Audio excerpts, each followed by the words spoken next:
Warning. Mature content warning. This program may contain adult language and situations, violent implications, and should be pretty fun. From the hilt cautions. Viewer discretion is advised. Yep, that made sense. Greetings, I'm Logan the G.I. Joe Gamer, and I'll be your narrator tonight if we can get some people in the chat. But until we do, I am going to put on a little bit of music. So here is something that is actually going to premiere on Friday night, but hasn't premiered yet. So it's a sneak peek. It's called Do the Backlash. It's a song people requested that I make. Somebody just popped into the chat. Hey, we got Lost Husky. How you doing? Hello, Lost Husky, if I can type properly. It's good to see you. And then we got Spine Ticks. Hello, Sith Lordly. How you doing, bro? It's good to see you tonight. Still got some music I'm going to play a little bit. See if we can get some more people in here. You're watching football, see? So you're not going to be making choices. So I got to get some people in here who's going to make choices. Lost Husky, if you want to stick around while I read the book and make some choices. We got Toon. Yeah, let's see. We got Hey, Sith Lordly, my bro. See if I can type that in the chat. And we have Tranquil Unique Nature Experience. Thank you so much for joining me, all of you. Hope everybody wants to stick around a bit. But I got a new song called Do the Backlash I'm going to play for you. If we get some more people in the chat during that, then we'll jump into this book. If not, I've got another song. But we'll hang out long enough to see if we can get the chat full so we can get some choices going. All right, so here is Do the Backlash.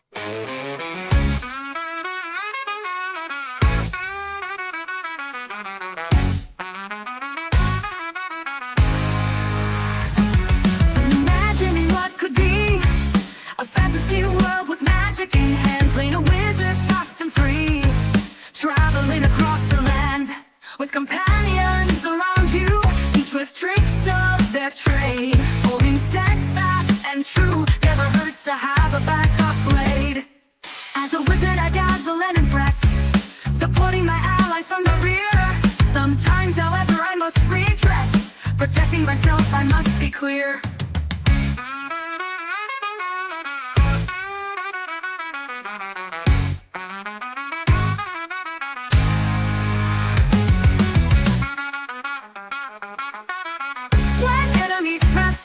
It seems only prudent to defend. A wizard's way is magic key. Those who strike me I must contend with. Those attempting to be rash, they'll do the backlash.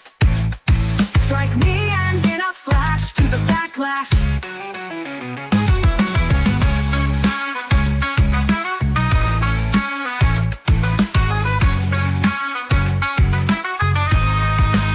Shouldn't be too difficult to grasp.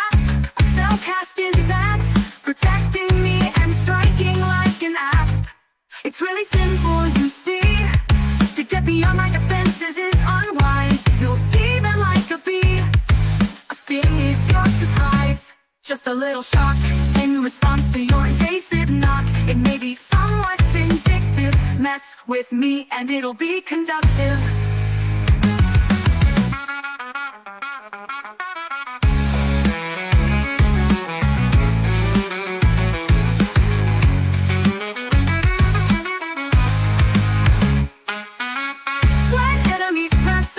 It seems only prudent to defend. A wizard's way is magic key. Those who strike me I must contend with. Those attempting to be rash, they'll do the backlash. Strike me and in a flash, do the backlash.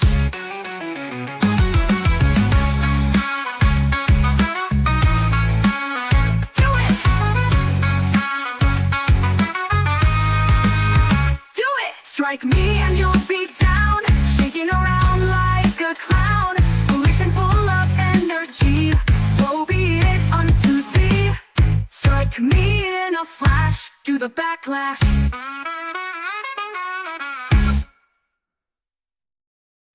I hope you enjoyed that. That was just, like I said, a sneak preview of something that's going to be premiering Friday, but I snuck it out here tonight for you. Now we've got a chat full of people.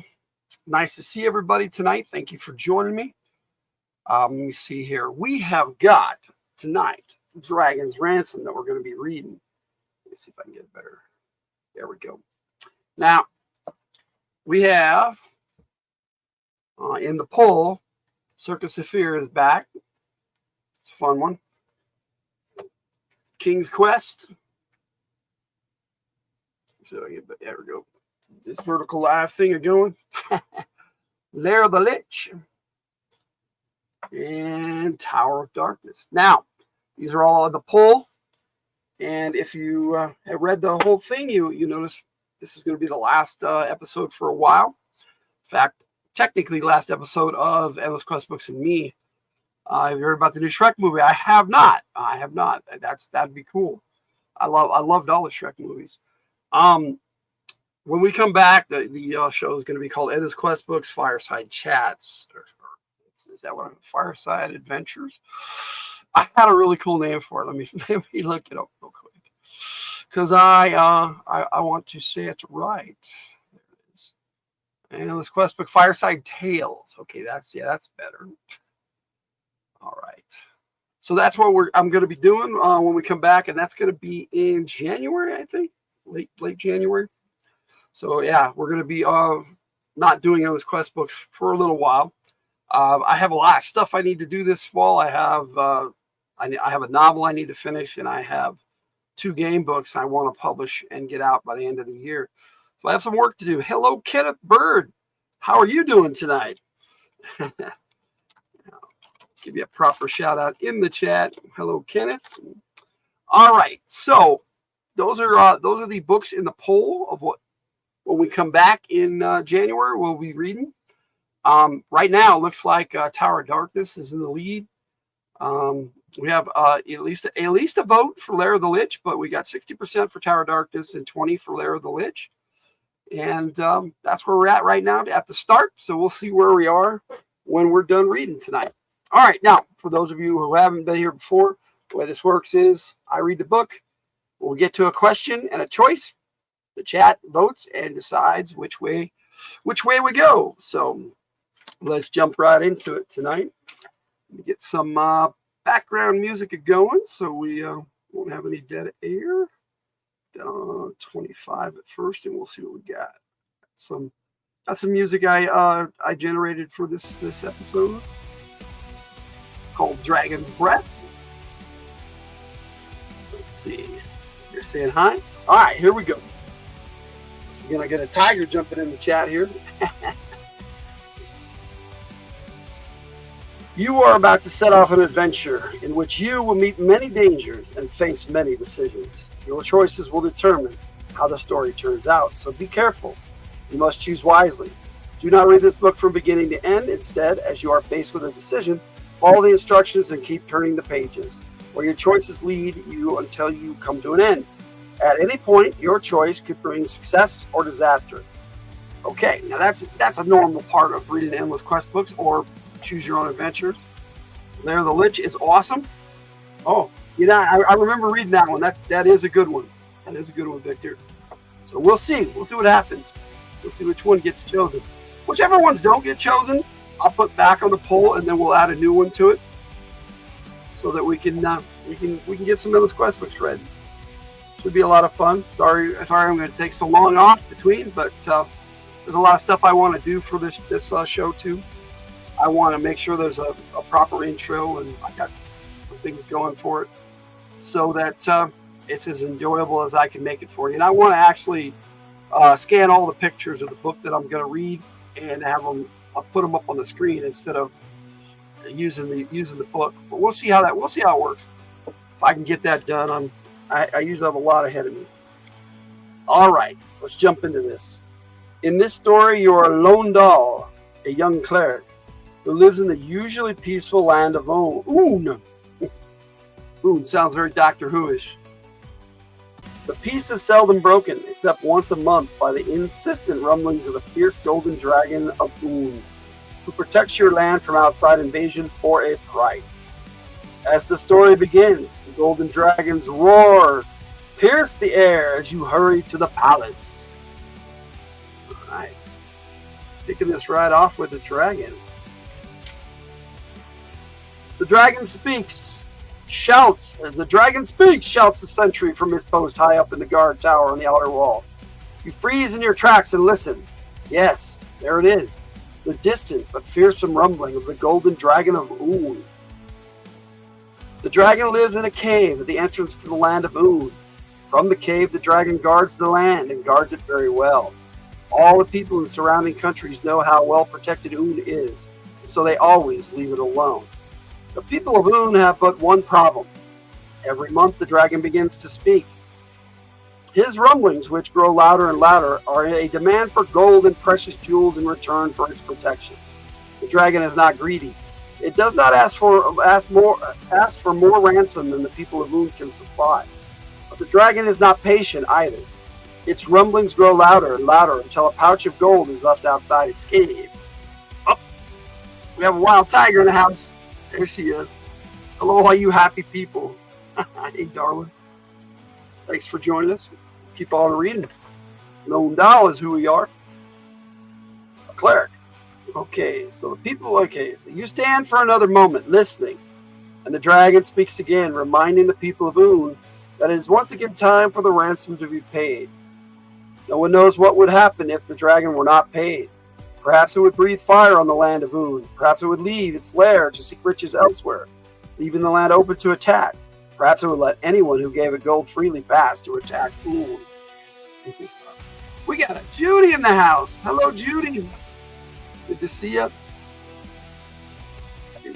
Do this real quick. We got a hey Tiger and a hello Judy. We'll throw that in there. It's good to see you.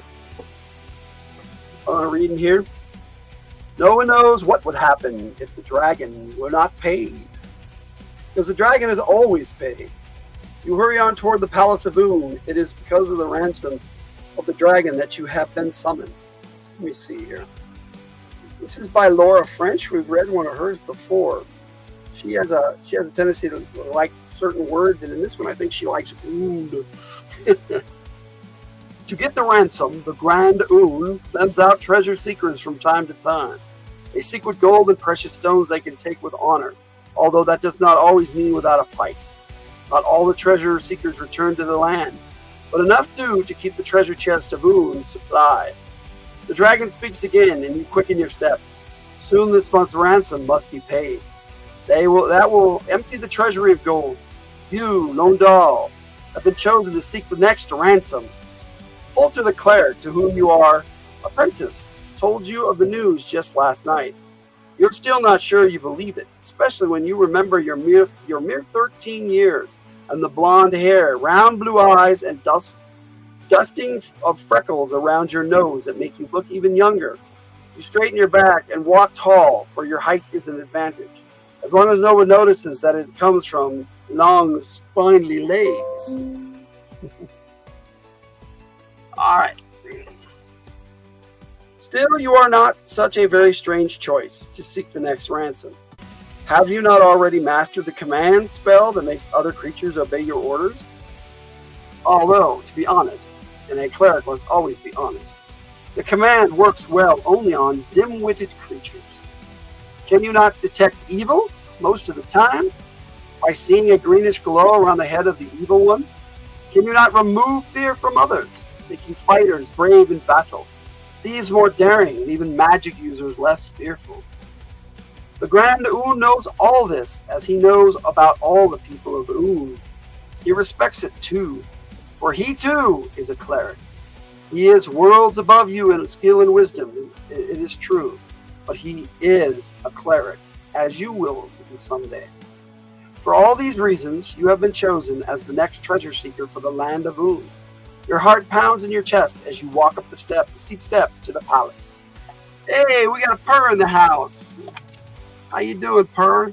Only on for a few. Real life is going to grab me soon. But until then, hey, yeah, fellow gamers. Well, hey you yourself there, buddy.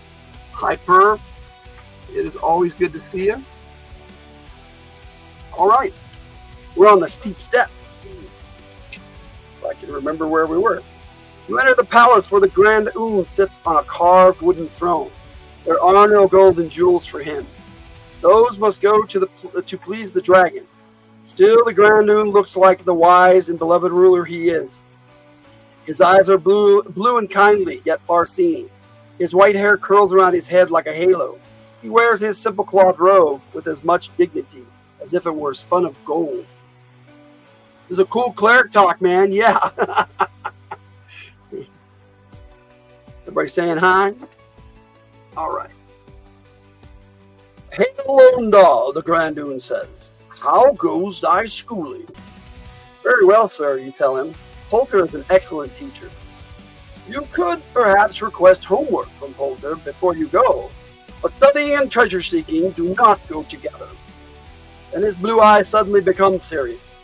Young Londal, you have been chosen to go to the dwelling of the hobgoblins in the land of Tess, where a great treasure is said to be hidden. Poulter will give you a map to study before you go, but you may not take the map with you. If you are captured, there must be nothing to betray your mission. You nod at your understanding, but your mind is caught back on the pictures that formed in your mind when you heard the word captured. You try not to see them. The Grand Oon continues. I am a cleric. That is, perhaps, the main reason I chose an apprentice cleric like yourself, to seek our ransom. I do believe, however, that the natural wisdom of the cleric, and what some might call common sense, is the best weapon against the unexpected things that you must encounter on a hunt such as this. I also believe that your love of good and hatred of evil will bring us an honorable treasure. That is important to me. Some gold! Yes, sir. But it comes back to the church, and it's going to be given to the dragon. It's not for us. Let me see. You nod eagerly, determined to prove the wisdom of the Grand Oon's choice. You may, however, wish for other weapons to protect you on your quest, since some of the most valuable are not for the cleric to possess. You may wish to take with you some companions who are permitted such weapons. The Grand Oon nods to his right, and for the first time you notice 3 young men standing near the throne. Bum, bum, bum. Oh, there we go. There's the picture. Focus. This is deep. You like this? All right. We got a Bobby Catalano in the house. Hello, Bobby the Blue Chick. Welcome. It's good to see you. Throw that in here. Say hello to Bobby. Well, I'm in the StreamYards. I can't do the blue hearts or else I would. Judy's got me covered there. All right. Thank you. Let me introduce you, says the Grand Oon. First, there's Drog the Fighter. He is skilled beyond his years with dagger and sword. The first young man stares at you sullenly. He is about your age, but he seems to be twice your size, both in width and height. The hair that peeks out from under his helmet is jet black. His eyes are steely blue. His nose is flat against his face, as it has been broken many times. His head sits squarely on his broad shoulders, with no neck to separate them. There you go. Thank you, Tiger. It's fine, Tix. It is good to see everybody tonight. I hope you are enjoying the reading. All right. Second, the Grand Oon continues. There's Kyrell the magic user. The second man bows to you nervously, twisting the long sleeve of his robe in his hands. Kyrell is as tall as you are, but seems only half as wide. He looks as though a strong wind would snap him in two. Hey, we got a baby Barry in the house. What's up, BB? It's good to see everybody. Thanks for joining me. All right. Kyrell, let's see. Looks like the wind would snap him in two. Show Londal some magic, the Grand Moon commands. Tyrell clears his throat, closes his eyes, and holds one hand out, palm down. Instantly, a searing flame shoots from his fingertip. Since Tyrell's hand is pointed in your direction, the flame hits the marble 4 inches from your feet. Hey, you shout! Tyrell opens his eyes, breaking the spell, and clasps the offending fingertips under his other arm. There is a sound of laughter from the third young man. You turn from Tyrell to look at him. Tyrell also has the power to comprehend language, the Grand Moon concludes calmly. Finally, there is Pantel. The third young man is a head shorter than you are, and no bigger around than Tyrell, but he does not look frail. He looks as tough as lean meat and just as hard to swallow. Pantel is a most talented young thief, the Grand Moon says. He is agile, quick, and daring. Pantel smiles boldly up at his ruler and then turns his gaze back to you. Each of your companions has an important skill, the Grand Moon says, but each of them also has a dangerous weakness. Drog is quick to fight but slow to think. Tyrell works his magic well, but he is not brave, although he wants to be. Pantel is good at acts of cunning, but he does not always care as deeply as he should whether the acts themselves are good. Everybody's saying aye. The 3 young men all look at their feet as the ruler speaks. You may find these 3 to be valuable allies, the Grand Moon continues, but only if you can draw on their skills and avoid being harmed by their weaknesses. And you must prove to them your ability to make wise decisions. If you think that power is beyond you, you had best go on your quest alone. The decision is yours to make. The Grand Moon stops speaking and folds his arms under the sleeves of his robe. The room becomes very quiet, and you know that your ruler will not let the silence go unbroken until you have made your decision. You turn to look at the 3 who will become your companions and share your glory and your danger. If you but say the word.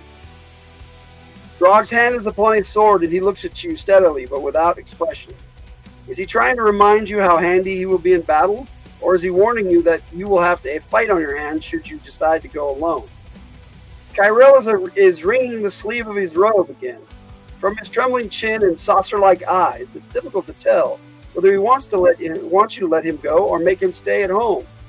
Mischief lurks in Pantel's eyes, as if he knows something that he has not told you and will not tell you until it suits his purpose.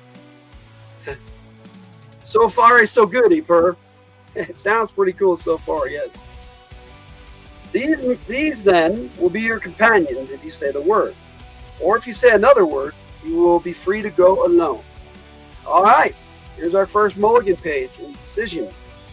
If you decide to go alone, turn to page 21.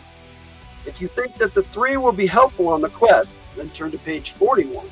So, alone or with the companions? Hi, Mr. Z. What's up, Mr. Zani? Good to see you. Not good at making wise decisions, I said to the judge after streaking through the park. Of course. Yeah, we need friends. Okay, so there's a vote for companions. The homies must come too. So that's 2. Shoot, I must jet. Take the party. I'll take that as a 3rd vote for taking the party. See you. Fellow gamers, first says as he's on his way out. That's cool. Thanks for joining us, buddy, and we'll hopefully see you another time. Good night. Just like that. Yes, Lost Husky. Good night. All right. So far, we have a consensus of 3 votes to take the companions. I'll give you a little bit more time and see if anybody else wants to vote.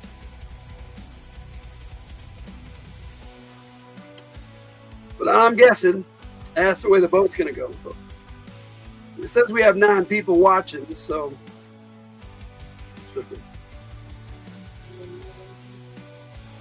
we'll see. We'll see what happens. Let's see if we get some more votes here. Well, 8 out of the first taken off. You vote for Berry Berry 2025. Well, that doesn't help, Mr. Zani. Do you want to take our 3 companions or go on alone? That is the choice. 3 votes for take companions. We'll give it a little bit more, and then we'll just take the companions and go. Go. Get used to where the hands are in this vertical live stream. In front of the camera, apparently. All right, let me get a drink, and then we will take the 3 companions. This is our 4th vote. We got a cool gamer in the house. Hello, bud. Good to see you. Tiger and I are of the same mind on it. The 2 of them are hotties. They're all guys, so it depends on your definition of hottie, I suppose. All right, I guess we're taking the companions. So we're going to page 41, but we'll leave I'll hold a finger here and keep it as our mulligan page. All right, here we go. Never mind. We're taking the companions, Mr. Z. Once more you scan the 3. Drog the strong, Cairo the talented, Pantel the agile, and you know that their special qualities will be useful to you on the journey. You'll do it all alone. Take the companions. See, now look, there's another vote for it. It's pretty much unanimous, Mr. Zani, except for you as a naysayer, but that's okay. I wish to take them as my companions on my journey, you tell the Grand Moon. Carefully avoid seeing what reactions your decision will produce on the faces of the others. Very well, the Grand Moon says calmly. The 4 of you will go together. Your journey will commence in 2 days' time. Wishing the Grand Moon had told you what he thinks of your decision, you bow and leave. The next 2 days are busy ones. You gather together your supplies, food, clothing, herbs, a few silver coins, a bedroll, and a suit of leather armor. Yes. When is the giveaway? I've never given anything away on this channel. I give away my talent and my support and continued friendship. That's what I give away, bud. I enjoy just hanging out with everybody. It's only trying to avoid the old festival of sausage. There you go. He's giving you a story right now. There you go. That's the giveaway. All right. Well, tagging the prompt, it's technically a giveaway. I guess we do that. No sausage fest for you. All right. Let's see what we got. Getting some leather armor. You also spend hours studying a map with Poulter, learning each turn, each landmark, so that you will be able to find your way to Tesk from memory. At dawn on the 3rd day, the gates of the land of Ulm close behind you. Everybody laughing? All right. None of you has been outside the land of Ulm before. You look around you, amazed at the rocky peaks that stretch as far as the eye can see. The path on which you walk is narrow, a narrow ribbon running through the mountains. There you go, Bobby. The friendship.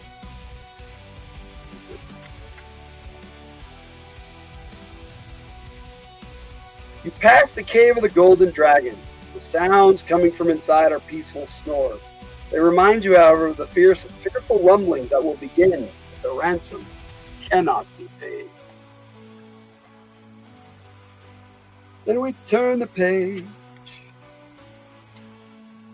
Alright. Ooh, cool. A picture of the dragon here. That is a different picture than the cover.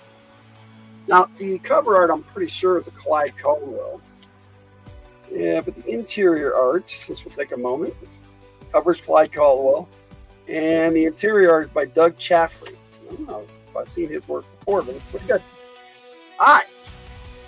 You walk on past the cave until you notice that Pantel is no longer with you. Doubling back, you see the young thief about to enter the mouth of the dragon's cave. Running to him, you say in a soft voice, "That isn't a good idea. The dragon might be angry if you disturb its slumber." "It won't even know I'm there," Pantel replies. "It might, and if anything happens to you, it will delay the start of the journey," you argue. Hey, we got a Callie and Jordan squad in the house. How you doing, David? That's easy enough to remember.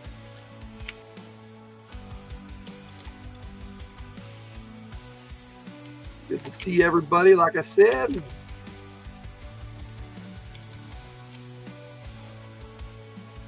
All right. And Ray! We got a Ray in the house, a Radini. What's up, Ray?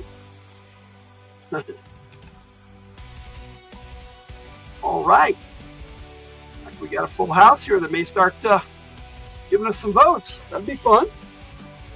See which way we're going to go. Okay.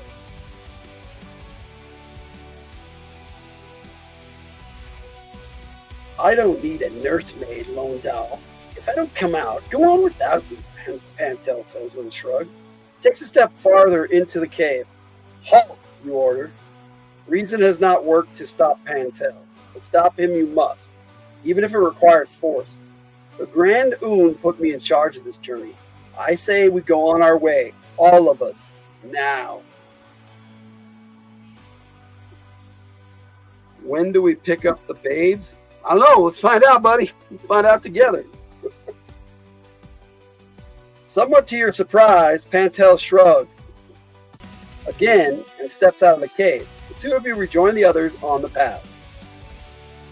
The rest of the morning passes peacefully.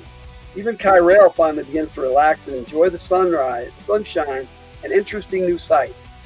In the lead, as you round a curve in the path, you freeze at the sight of a troll ahead of you.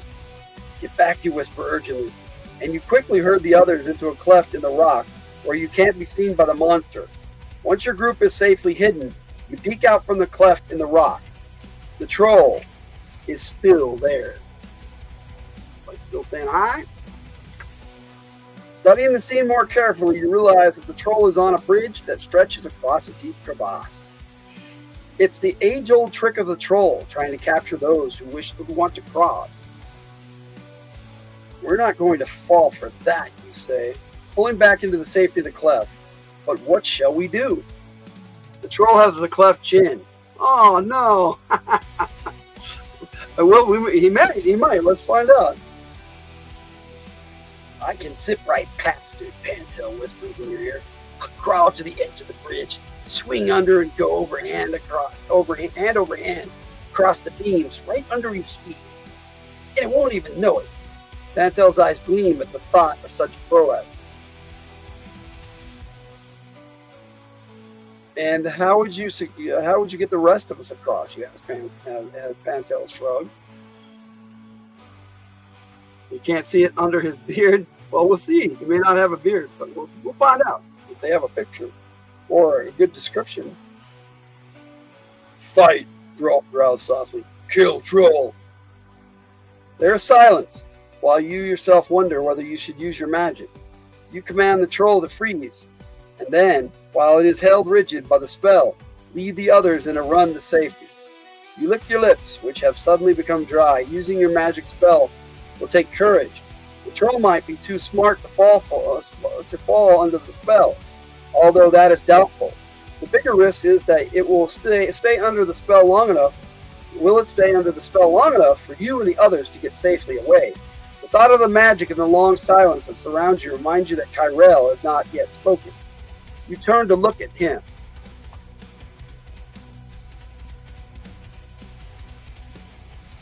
"No, I don't blame you, Ray. Let her sleep. She can join us anytime. She's always on our show, so it's all good, man. I hope she gets feeling better. Yeah, it's a good idea, yeah." All right. "Prestidigitation might prevail," Kyrell says, not so much volunteering as saying what's expected of him. Again, you look at each of your three companions. Then you lean around the cleft of the rock to take another look at the troll. If you want Kyrell to use his magic, turn to page 74. If you decide to have Drog fight the troll, turn to page 53. So, you want to use the wizard or the fighter? Wizard or fighter? I'd leave her be, Ray. Yeah. I think we're all in consensus on that. Not that we wouldn't mind her in the chat, but if she hasn't slept for 3 days, you say 2 days? Up for a couple of days. Oh, okay.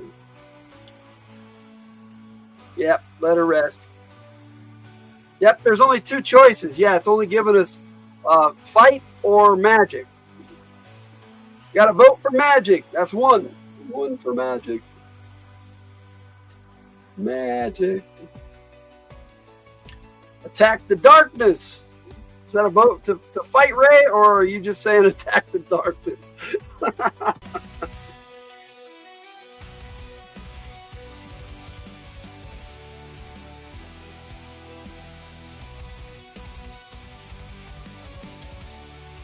You voted for page 53. Okay, so that would be fight. So we've got magic, and 1 for magic, 1 for fight. 1-1. Belly trap. It might be.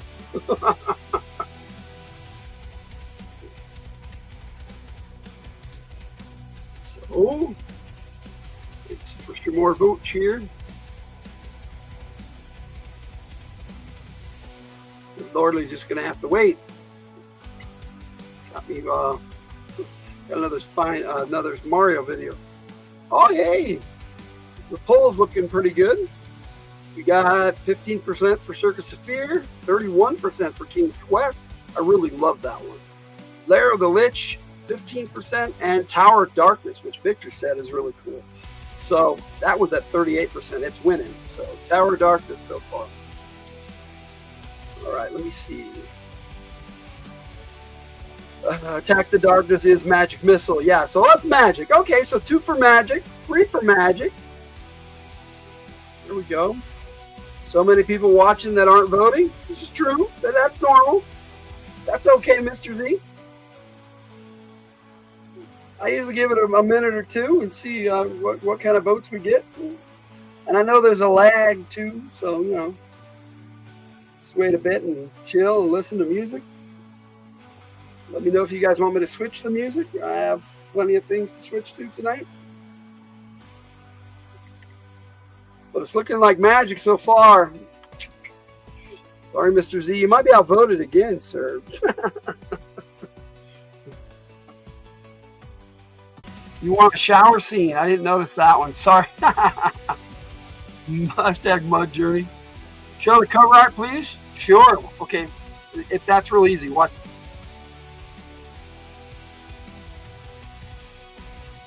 Cover art. Burning hands. There you go.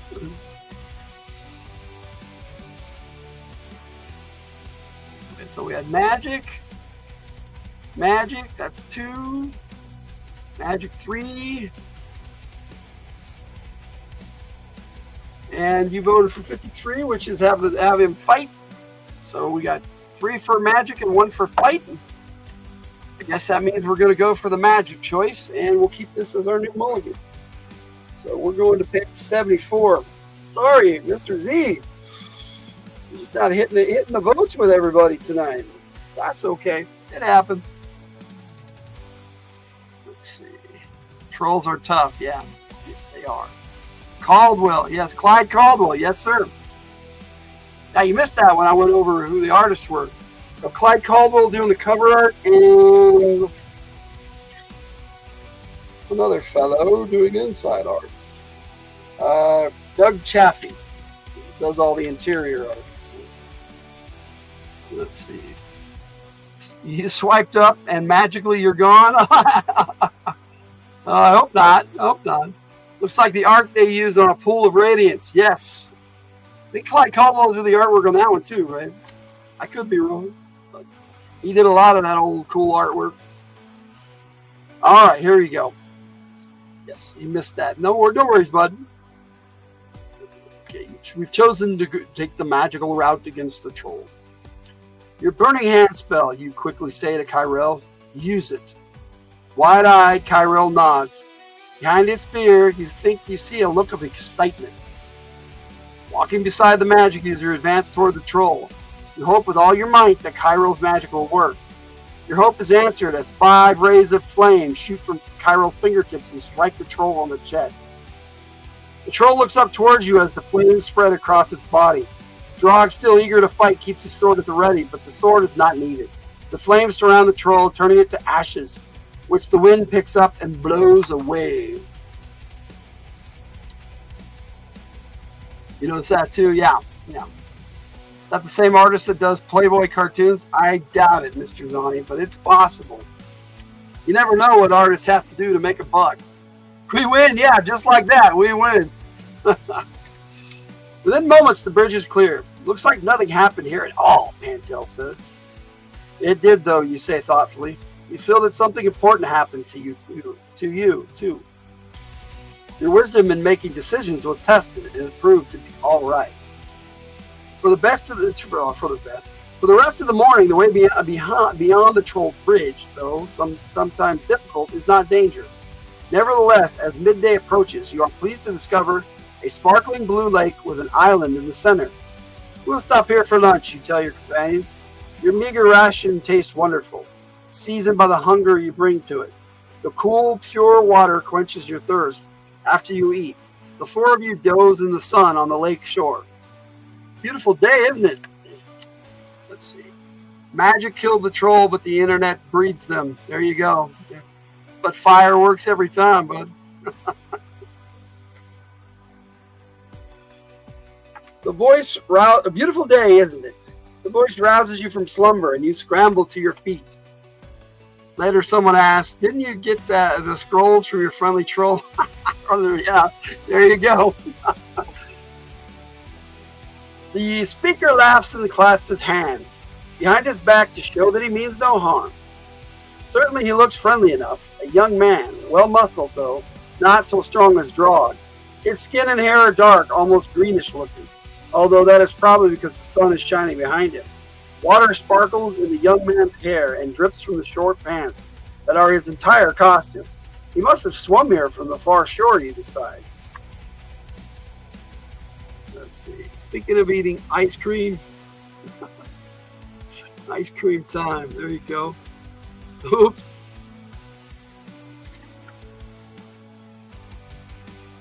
The swimmer flops down onto the grass, his arms folded under his chest. You and your companion settle back down. Beautiful day, isn't it? The swimmer repeats. Have you journeyed far? Not far, you say. Not wanting to tell this stranger more than he should know. Why, we have traveled here clear from the land of Oon, Cairo protests. He has not found the walking easy. He doesn't want the journey made to seem less than it was. Who wears the shortest shorts? Apparently this guy wears the shortest shorts. Not this guy, but this guy in the book. You shake your head, trying to signal your comrades to be quiet, but Pantel adds, "It ain't bad. It ain't been so bad. But we got a long way to go to get that treasure from the hobgoblin's place in the land of Tisk." You shake your head again in dismay. And in dismay this time. Let's see. Is the swimmer a gal or yet another guy? I'm pretty sure it said it was a man. Muscular one, too. Let's see. His skin, okay, yes, definitely a guy. Certainly looks friendly enough. A young man, well-muscled, though not so strong as Drog. Skin and hair are dark, almost greenish looking, although that is probably because the sun is shining behind him. But I doubt it. Apparently the author is into dudes. Well, that's a possibility. Her name is Laura French, my friend.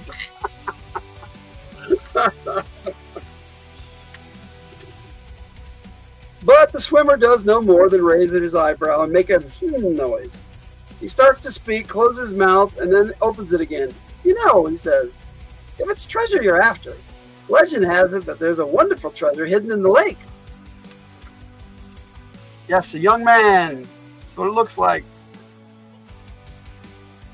Yes, Pantel, his eyes lighting. "Oh yes, emeralds and rubies and diamonds and gold coins, or so the legend has it."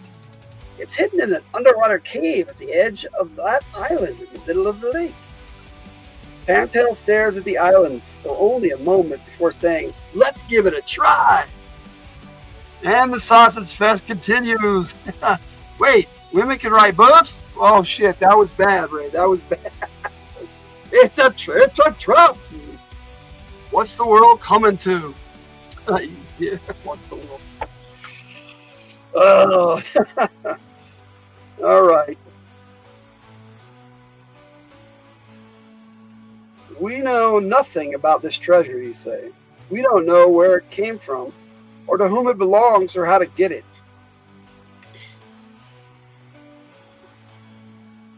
Victor called this a sausage festival, which is the worst possible outcome. Funny. I like reverse harems. All right. It belonged to a robber band, the swimmer says. They hid it there many years ago, and then they never came back for it. Suddenly alarmed at this conversation going much further, you realize that you have to know more about this stranger. Hoping no one will ask what you mean, you say the words of the detect evil spell. What evil can there be in it, I ask now. Hoping they'll think you mean in looking for treasure. You look closely at the stranger. There is no green aura on his head, just the greenish color of his hair and skin. So the stranger's basic alignment is not evil. That knowledge relaxes you. Has no one tried to retrieve the treasure before this, you finally ask. Yes, the swimmer says, but the treasure is underwater. It requires great skill at diving to find it. The great lung power to stay underwater long enough to open the chest. It's in and bring it up. As far as I know, no one has succeeded. Why would you open it down there and then bring it up? You bring it up and then open it, right? That's just my thought process on it. And Fly, you're going to die. There's a fly bug in me. I don't know what's going on. We got to put those flies. Found them today. Awesome. You must know more about this dripping, well-muscled stranger. I knew a gal with great lung power. Oh, let's see. That shouldn't be so difficult, Pantel says, looking at you. You shake your head. I don't think it's wise to change our plan before even one day is out, you say. Perhaps we could try for this treasure on the way back. I could get that treasure. I know I could, Pantel says resentfully. You just don't want anybody else to be a hero. That's your problem, ain't it? Yeah, muscles and lungs. Judy saying hi to Ray. All right. No, you say, that isn't my problem. You hesitate, unable to explain really why searching for this treasure in the lake seems like a bad idea. You have a feeling that something is very wrong. Feelings are hard to put into words. Are you going to let me go or not? Pantel asks. When you don't respond immediately, he adds, well, even if you're not going to let me, you're not going to stop me. He jumps to his feet and starts toward the lake. The swimmer looks at you apologetically for the trouble he's caused, and then he follows Pantel. You watch them go toward the lake. You know you could stop Pantel with a command. With a command spell. You don't waste your spell on this fool? Oh, Tiger is definitely enjoying the sausage bit. Okay. Drog, stop him, asks the fighter. When you hesitate, Kyrell points out. He finds the treasure in the lake. We could be home by dark. Then we could go on to the Hobgoblin's lair and Tess could go home with. Then we could go on to the Hobgoblin's lair and Tess can go home with twice as much treasure. Pantel is such a masculine name. Yeah, it sure is, right? Isn't that a type of soap? Oh, squeaky clean. Not this guy. Perhaps then you should let Pantel go. But the thought of it makes those uneasy feelings start up again. You must decide, and you must decide soon. For Pantel and the swimmer are nearing the water's edge. Once they begin swimming, a command spell will be dangerous. It could even cause the thief to drown. Pantella was one of your favorite metal bands. I thought that was Pantera, man. No doubt, Ray. Let's see, was Pantella a band? I know Pantera was. Let's see. Yeah, let's ignore the author's urging and prompting.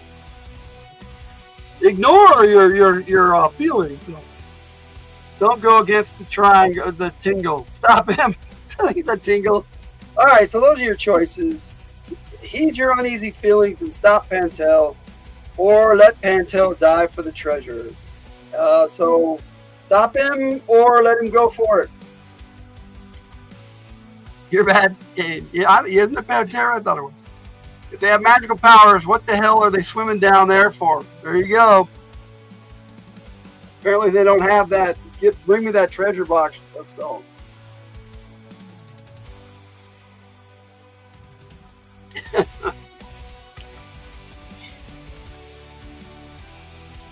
So we'll stop him or let him try for the treasure.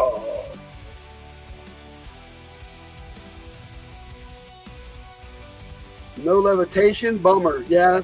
Stop him. All right, that's one vote for stop him. 2. Don't go against the tingle. Stop. I'm sorry. Yes, 2. Yes. Tiger's reminding me of her vote, so we have 2.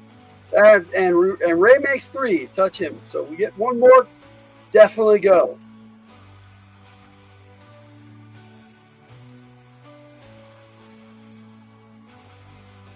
Stop him. Touch him. Try for the treasure. So there's Mr. Z going against the group again. We got 3 for stop him and Mr. Z for go get that treasure. You know, we all know what type of party member you would be, Mr. Z. You would be this thief, Pantel. Oh, man. I enjoy reading these books to you guys. He's the guy starting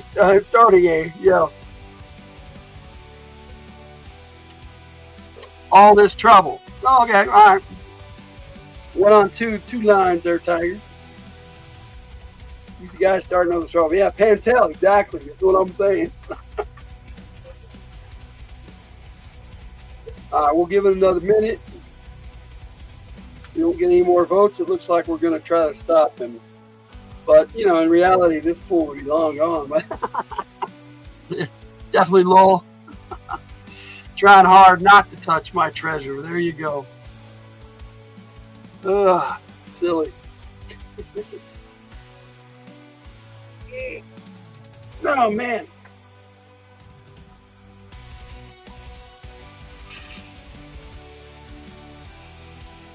Been sleeping much this week. I haven't wanted to. Not since my wife came home. It's been good to have her back. Let's see. All right, guys. Looks like we're going to try to stop him. Much to the chagrin of Mr. Z. But we're going to page 83 to stop this fool. There's a really cool central. A 2-page full-on pick there. All right. Let's see. Okay, this leads to more choices, but I'll leave the mulligan for now. All right, Pantel. It won't happen overnight, but it will happen. There you go. The 2 are almost to the water before your feeling of uneasiness about the lake becomes stronger than you can bear. Freeze, you shout. Pantel and the swimmer both halt in their tracks. Quickly you turn to Drog. Go get Pantel, you order. Don't hurt him, but hold him. Don't let him go into the water. Drog lumbers off without questioning. By the time he reaches the crew, the spell is already wearing off. Pantel is shaking off his confusion, even as Drog grabs him from behind. The swimmer starts when he sees Pantel's feeble strugglings.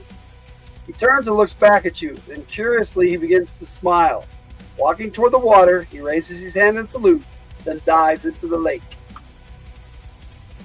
I just wanted the story to last longer, not skip 30 pages. You know what? Going that other way might have been an ending, my friend. Would have been over. That's what I'm thinking. Okay. In the last moment, you see the swimmer's webbed hand. Suddenly you know what caused your uneasy feelings. He's a Nixie, you shout. I'm getting a few shots of grog. All right, buddy. Tyrell gasps, and the struggles of Drog and Pantel cease. All four of you turn to stare at the water, but not a trace of the swimmer remains. The Nixie has returned to its underwater dwelling of living seaweed, the dwelling in which Pantel would have been imprisoned for 1 year if he had followed the swimmer into the water. Let's not quibble over the fact that this was a lake, and you're not going to find seaweed in there. Never. You knew it. There's seaweed in lakes. Tiger's telling me. All right. It's not called seaweed though. It's called lakeweed. Pantel's struggling ceases, and Drog releases his hold. Pantel looks at you, and then at the ground. Without another word, he walks over to the spot where the four of you had been dozing before the Nixie's appearance. He shoulders his pack and heads off toward the path. Unhappy ending averted. Yes, sir. You thought the swimmer was so muscular. There you go. What does a crab smoke? Seaweed? There you go. It is as close to an apology as you will get from Pantel. You know. It is enough. You shoulder your own pack and follow along after Pantel, Cairo, and Drog. And Cairo and Drog do the same. None of you speaks, each, perhaps, is lost in swirling feelings of relief and belated fear as you are. You walk in pace for several hours, following a mental map to the hills. Then in the far distance, you see a large fence made of big, pointed wooden stakes. You close your eyes and picture the map Poulter showed you. But something doesn't seem quite right in his view. The hills are right, but, well, you hadn't expected a palisade. Of course, Poulter had said his map might not be 100% accurate, but it's close. This must be it, you say. That'll be the hobgoblin lair ahead. Some like better down where wetter. Some like better down where wetter. Take it from me. Unless it's a lake crab. There you go. A lake crab. Then it's lakeweed. All right. The day is almost over, and so you make camp out of sight of the fenced lair. In the morning, continue on your way refreshed. The palisade ahead of you appearing and disappearing as you travel through the hills. It grows ever nearer, reminding you of your quest. You finally top a final hill, and there before you is the palisade protecting the treasure you've come to find. To you where it depends, Victor. That's not nice. It depends. Duck down, you command sharply. You and your companions hide in some dense underbrush and study the scene before you. There are guard towers on each corner of the palisade, but they do not seem to be occupied. As you watch, you realize that a lone figure patrols, making one circuit around all four towers every half hour or so. Nope. All right. I'm glad you took that humorously.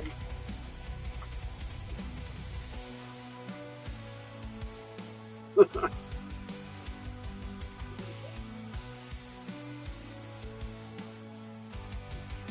like we got some friends playing some games tonight. Looks like Dungeon Damsel is playing some Shadow Dark on their channel. I just got notified. Let's see here.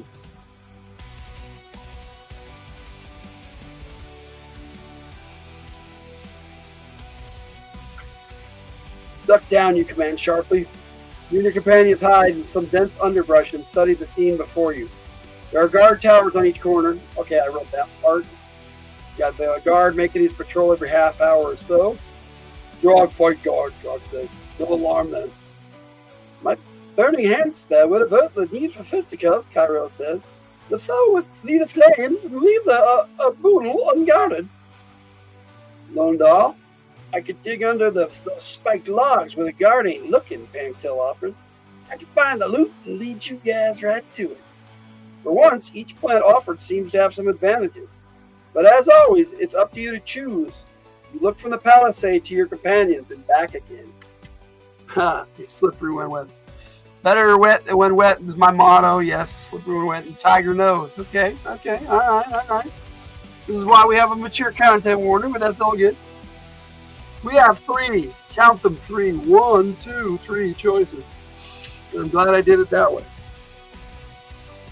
Go with the thief's plan and tunnel under the palisade, 59. If you think Drog should attack the guard, 90. You want Kyrell to burn the palisade with a magic spell, turn to 65. So, Pantel, Drog, or Kyrell's plan? It's up to you guys. Mr. Zani's going to go with the flow. We give orders. Usually we are not a figure of authority. Yes, there you go.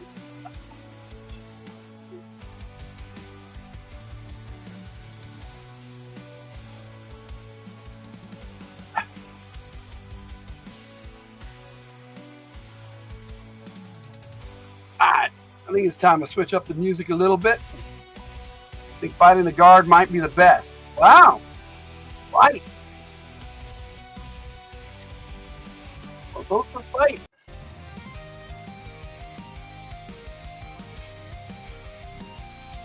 A slippery nipple is a great cocktail.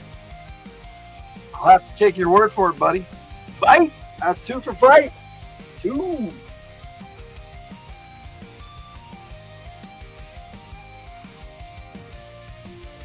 Well, that would be 3 for fight. Victor says fight 2. So Ray, Tiger, and Victor all want to fight. And Mr. Zani, you said you want to go with the flow. You're saying fight 2, so that's 4. All right. 4 seems to be the consensus. If we get 4, we're going to fight. Got enough? We're going to go to page 90. We're going to go with the fighter's idea. And it looks like it leads to more choices, so...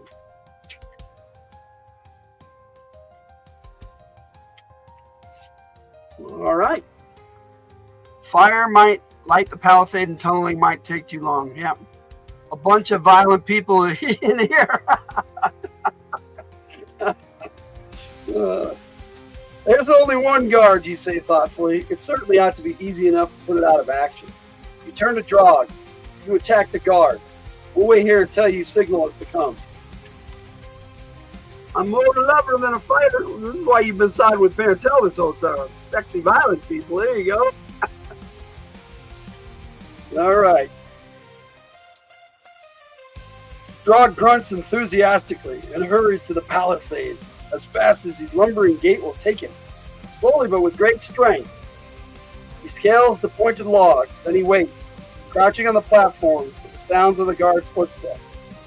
As the guard rounds the corner, Drog takes it completely by surprise.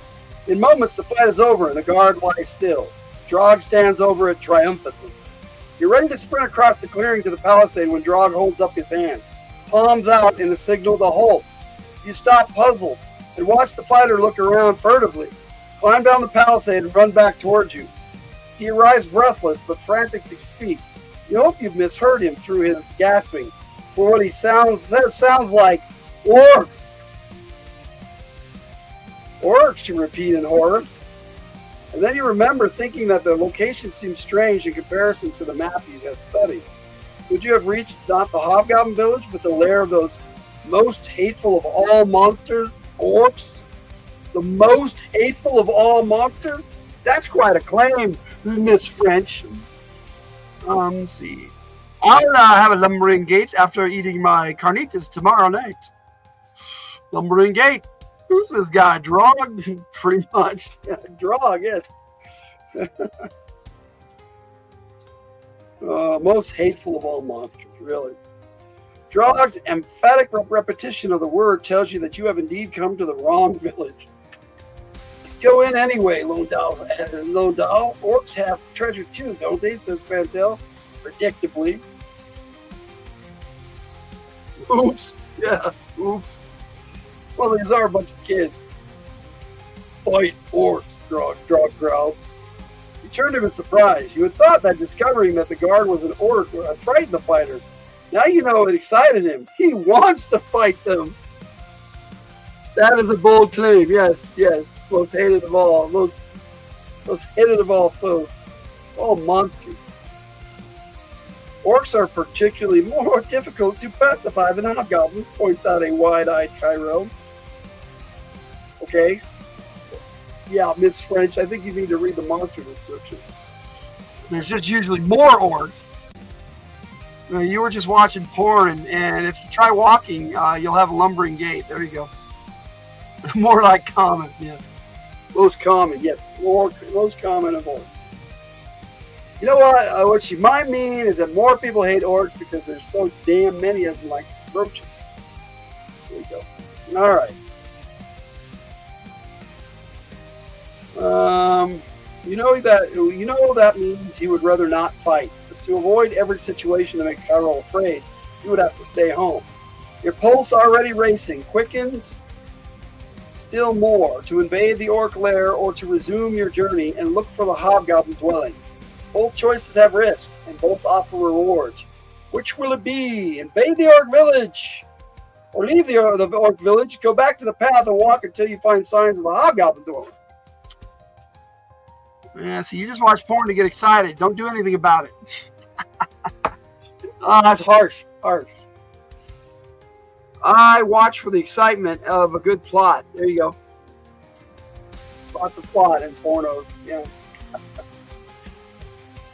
Let's make it orky. Oh, vote for fighting the orcs. All right, that's one. One for orc fight.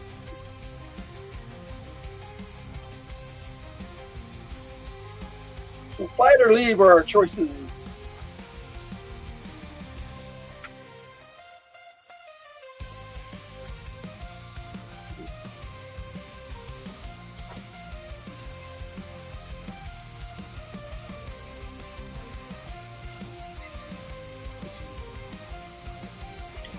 Not sure both types of monsters are similar. Hobgoblins and orcs? Oh, definitely similar. They're both goblinoids. You didn't say that? You didn't say that. Okay. You didn't say fight? All right, all right. What are you saying then, Ray? With all the men in this story, I'll need to watch some porn. Oh, okay, Mr. Z, what is that saying about you? If all these men are making you want to watch porn, what are the choices again? Fight the orcs or go and look for the hobgoblins to fight. Or use magic, or have Pentel steal from whatever choice that Miss French gives us. Yes, the watery tart was male in this story. Put my head on straight. There you go, Mr. Zani. It's all good fun, man. I know it is for you guys too. Knobgoblins. We got to vote for the knobgoblins. Orcs or knobgoblins? We're going to call them knobgoblins, others. Fight. Oh, Victor wants to fight. I'm hoping the orcs. Fight the orcs. Yes, fight would be the vote. Yes. For orcs. Got one for the orcs. One for the knobgoblins. Ha ha. The moistened bit, Tiger. Yes, the moistened bit.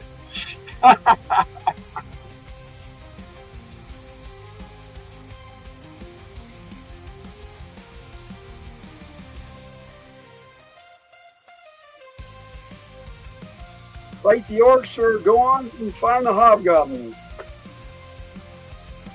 Yeah, me too. I don't see much difference. Fight now. Okay. All right. So we got 2 for orcs and 1 for hobgoblins. More violence instead of some sensual knobgobblers. I call the knobgoblins. Knobgoblins. There you go. Goblins. All right. So we got 2 and 2. 2 for hobgoblins, 2 for orcs. Unless Mr. Zani here would change your vote there. More violence instead of the sensual knobgobblers. Uh-oh. Yeah. Uh-oh.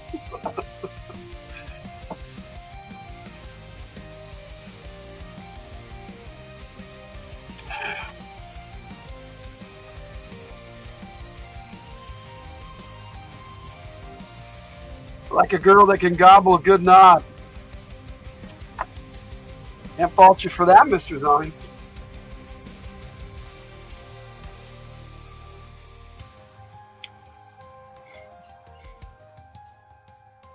You vote bacon instead? Too bad that was not one of the options. Turkey Tammy.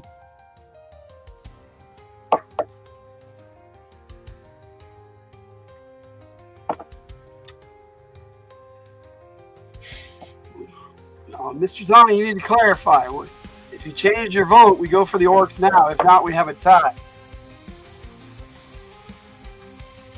Since you all is the ones that's been voting.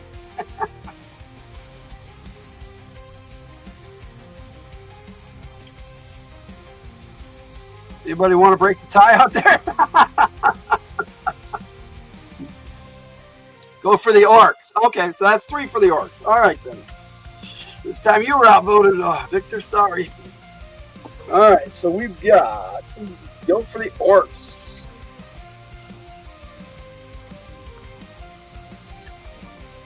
Ooh, cool. Wow. Got some stuff going for the orcs. Looking at this right now, think I am.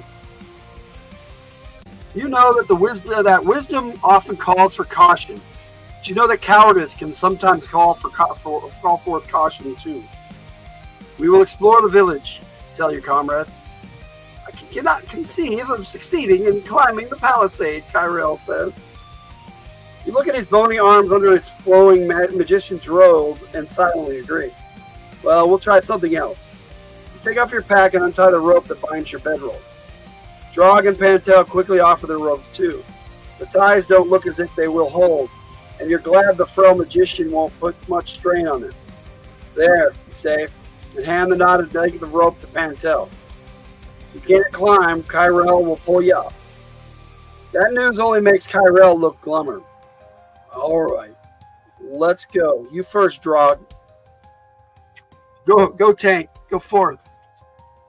You've got stuff to do. It's funny.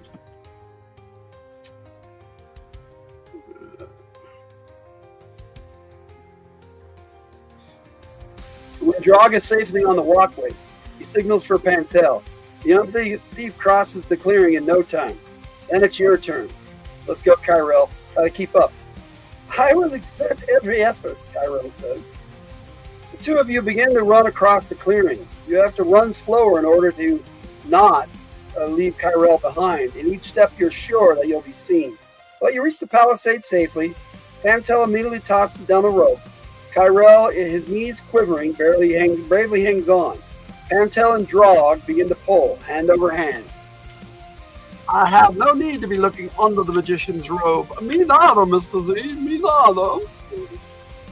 No under the robe looking tonight. All right. They pull on the rope hand over hand until they can pull Kyrell safely up over the top. You quickly pull yourself up on the rope and join them on the wooden walkway.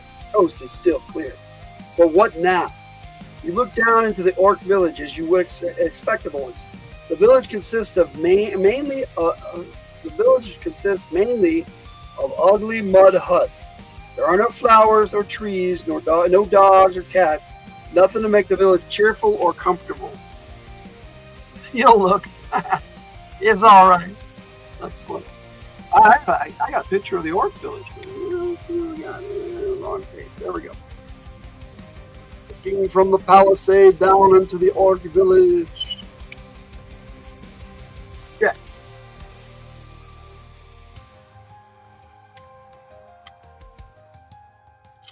But to your surprise, you see one thing of beauty in the midst of the ugliness. A large building made of great stone blocks with tall carved marble columns. Out front, that shows that the orcs must have built their village on a site that once belonged to more civilized creatures. Let's always underestimate orcs. Kyrell loves peeking into the ugly mud hut windows.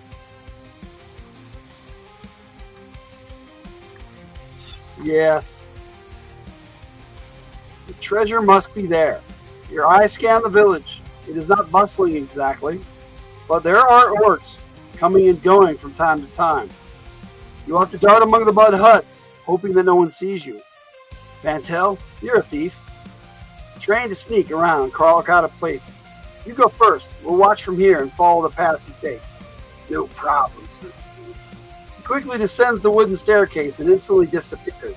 He is so clever at moving unseen that at times even you can't be sure just where he is. Every tiny bit of shade conceals him. Every cart or pile of wood gives him something to hide under. Go forth, thief! Yes, go forth! Go forth, thief! It was go forth, fighter, and now it's go forth, thief. Okay.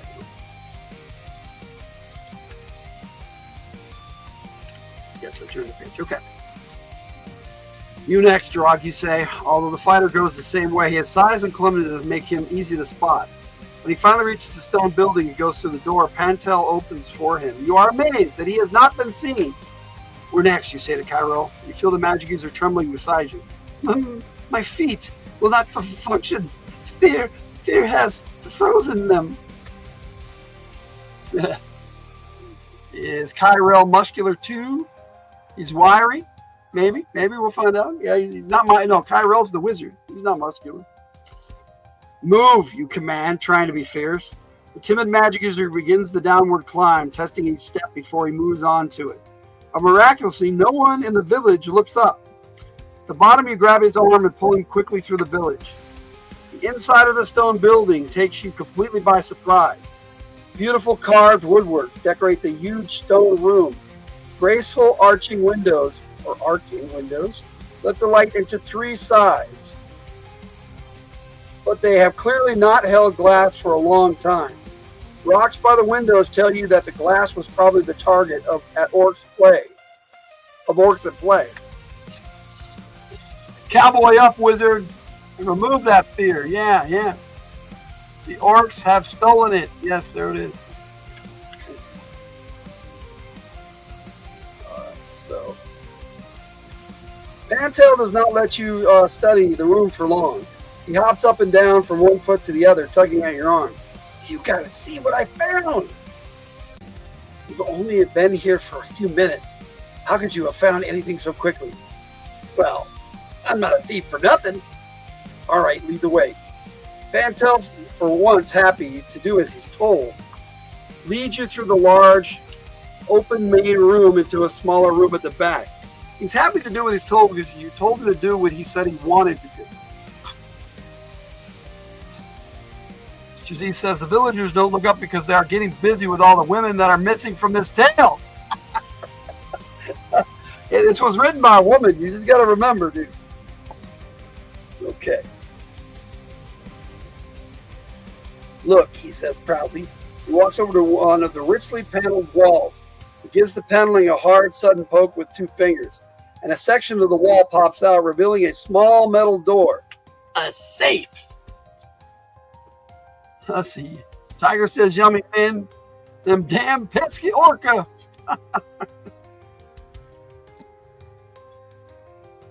And that ain't all. The thief drops to one knee and points to the floor.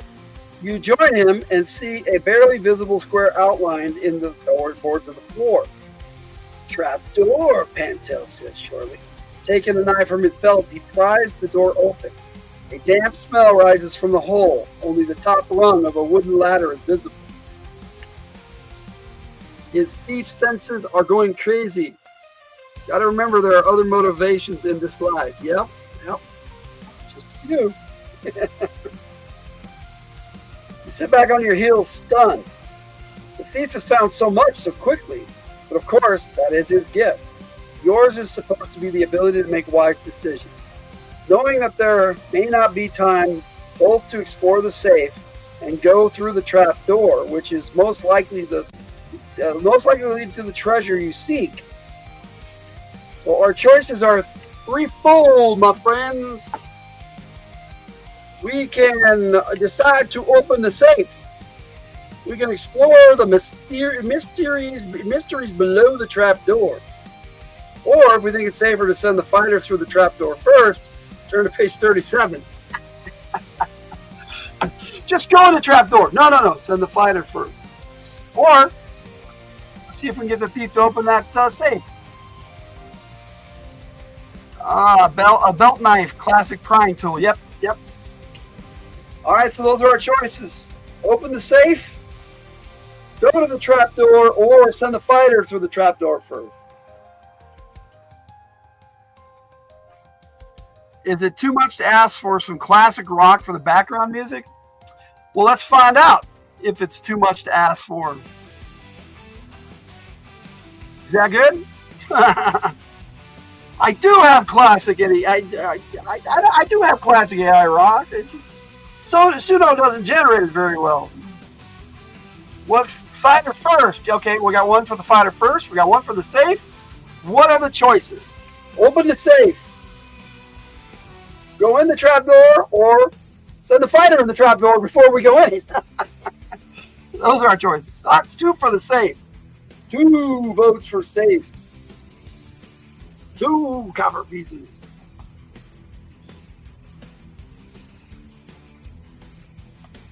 So far, safe is winning, so I'm going to leave Rudini's vote up there.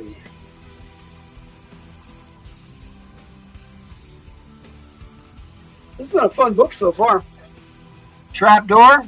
Okay, without sending the fighter first. All right. So that's a different vote. So we got 1 and 1 and 2 for the safe. I'll give it another minute.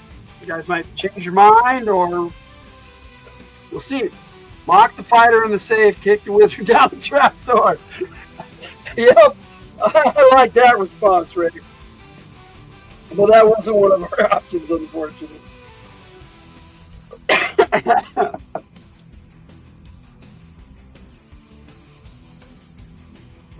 This is some rocking background music. I like to have this one on hand. I actually do have some heavy metal I could bring up if Mr. Zani really wants some real rocking. I just have to go into the appropriate folder. Music from the Hilt. And I got to remember what I called it. Got Roll the Dice tonight in there. You got a moment anyway while we're waiting for... here we go. I got 3 of them that say ambient heavy metal. So we'll see what that sounds like. Let's see. Henrietta from Evil Dead 2 might be down that trapdoor. Yo, she bitch. Love those movies, Victor. Especially Army of Darkness. That's the one that got me into all of that. Was Army of Darkness. I reiterate, safe. All right, looks like we got 3 for the safe, so that's going to be enough. Use the magician to peek into the trapdoor first. Well, that's not one of the options, Mr. Z. That's why I say send the fighter first. Yeah. Well, we got 3 votes for the safe now. So, how about some Zeppelin? Boy, I wish. Let's see if that uploaded. Yeah, we did. Here we go. We'll try this.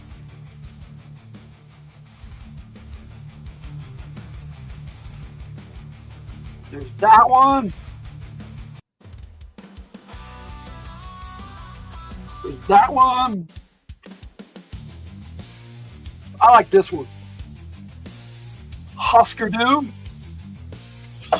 All I got is my AI generated stuff, fellas. Sorry. All right, we're going for that safe. We have 3 votes for it. 3 choices. We had a lot of different answers, so I kind of expected that. But we'll keep it as a mulligan page. Go to page 64. It's legal honest. There you go. Yes. Okay. All right. Let's see. This is better than. Okay. Oh, all right. I appreciate that. I like this stuff. All right. So, trapdoor can mean many things, but you're not sure that a safe can mean only one thing. Something of great value is being protected. That's the place to start. Can you open the safe, Panto? I won't know until I try, he replies. The thief examines the lock, which looks like an intricate wooden puzzle with gears, wheels, and pegs. He moves first one piece, then another, then another. Finally, there is a slight grinding sound as the latch opens. Let's see that treasure, you exclaim. What treasure? Grog asks. No, I think it must have been left by the people who built this building and invented the lock. Imagine what their treasure will be like. Cantel reaches out and pulls on the handle of the safe. A sudden high-pitched shriek deafens you. Your companions are all open-mouthed and shocked when the noise comes from none of them. It's the safe itself. The same people who were clever enough to make the puzzle lock were also clever enough to make this the alarm. How many hundreds of years ago it was, you do not know. What it was meant to guard, you don't know either. And you never will know. The thundering feet of dozens of orcs running to answer the alarm echo through the building. The end. We all got killed by orcs. What the fuck? I think we're gonna go back and try again. A trap. It's a trap. Nothing better than a trap house. Yeah. Yay! Mr. Zombie says yay. It does happen on occasion, though. We do make choices where we die. Send the fighter first. Okay, yes. Send the fighter first, or just go down the ladder. That's the trap door, and then the ladder. It's up to you guys. Send the fighter first. That was a quick ending, too. It's like, you're dead. Here come the orcs. And then what? Party with the orcs? No. The orcs kill you. It's their party. It's their party, Ray. It's not our party. So, yes, let's try the trap door. Pork sausage fest. There you go. At that point, yes. In a grinder, man. Okay.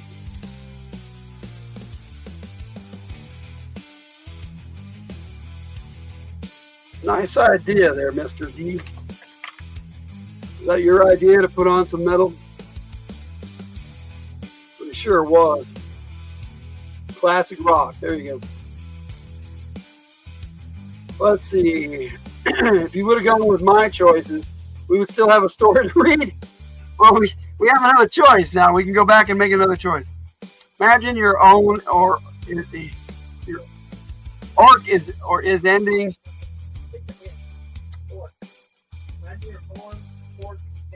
Imagine your own orc ending and quit putting things in my head. Okay, there you go.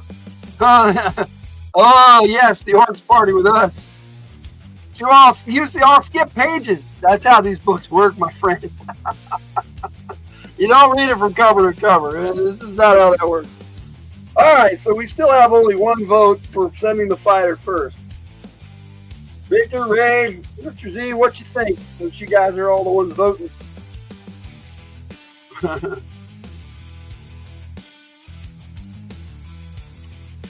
Fighter needs to check it out for us first, guys.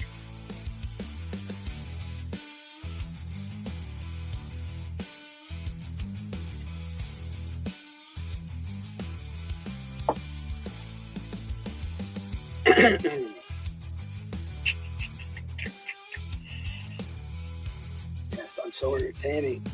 Tugging out my beard here today. Fighter first. No fighters first. Everyone gets hurt at once. All right. We go without sending the fighter first. You vote for the safe.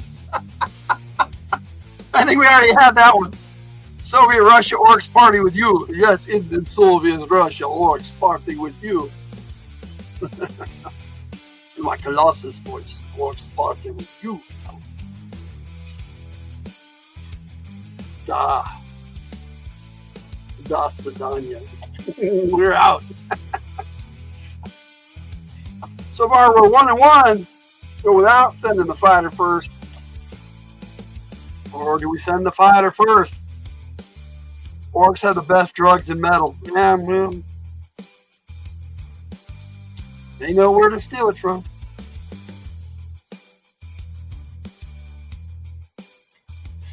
Thought it was over. It could be over. But we went back. That's why we keep a mulligan page, sir, so we can go back and make another choice. That's how Endless Quest books work, Mr. Z. I don't think you've been to an Endless Quest book reading before. Drugs is elves and metal is dwarves. There you go. Trapdoor. All right, that's 2. No fighter. Here we go. Explore the trapdoor and its mysteries. Page 132. That makes it 3. Tiger, you're outvoted. Unwise, that tiger says. Trapdoor then, yep. All right. There might be a treasure below, or there might be danger. You're the leader of this party, and it is up to you to take the risk. Yeah, I think our background music may be just a little too loud now. Yeah, that'll work. I'm going down, you tell Kyrell, Drog, and Pantel. The rest of you wait here until I call you. You lower yourself down into the coolness. You're going into the coolness. At the bottom of the ladder, you pause for your eyes to adjust to the dim light. You walk slowly down a tunnel, running your hand along the dirt wall. You do not feel any openings on that side anyway. Far ahead, you see a glimmer of light. It could be daylight. See through a tunnel opening. Might be a torch on a wall. Or, you have to admit, in the hand of a waiting orc. Moving more cautiously, you finally see that the light is coming out of an opening on the right-hand side of the tunnel. You creep quietly to the opening and very cautiously peer into it. You do indeed see a torch stuck into a niche in the wall. A niche. But beyond it is a sight that sends your heart racing. You are looking at a large and ornate golden throne. Everywhere on its surface are elaborate designs made with diamonds, emeralds, and rubies. Next to the throne is a wooden box with an open lid.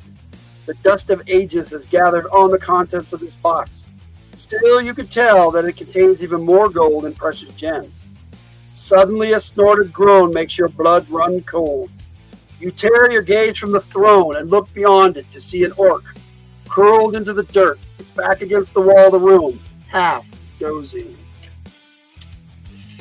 More wet skin, tiger? Orcs do punk in underground metal and make meth in 2-liter bottles. Well, I would know about that. Let's see. Ruby loves looking at her gem-encrusted box. There you go. No sapphires. Yeah, bummer, huh? No amethyst either. I like the purple amethyst. All right.